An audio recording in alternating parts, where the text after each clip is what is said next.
If you can afford it, you can have a carpet of green grass. But just because you can't afford it doesn't mean you can't have a nice looking green yard. You're looking at my lawn. Of course, the dog has to get in the middle of the picture.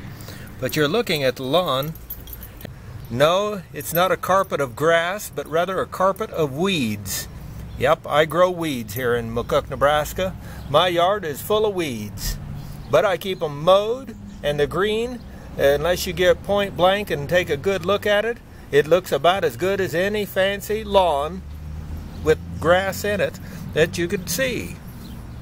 I also don't have to fertilize it, nor do I do anything special, including I sure don't water it. And it survives long after grass would die out, I'm here to tell you. And it self-seeds itself every year and will start and grow long before the grass kicks in gear to grow.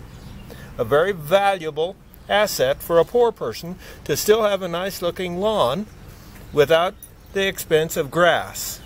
I know some people in southwest Nebraska and McCook area that pay $150 a month to have their lawns mowed.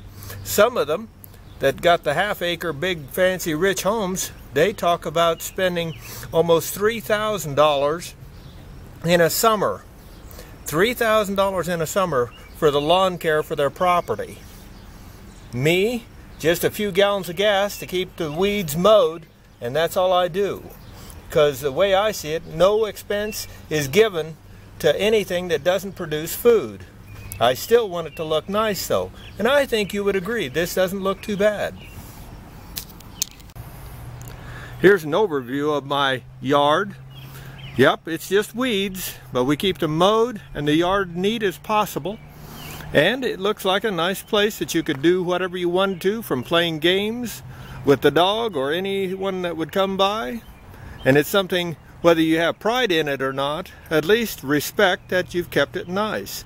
And you did it for pennies on the dollar of what a lot of people do with a lawn. And I think it's something you might want to consider, is a yard full of weeds.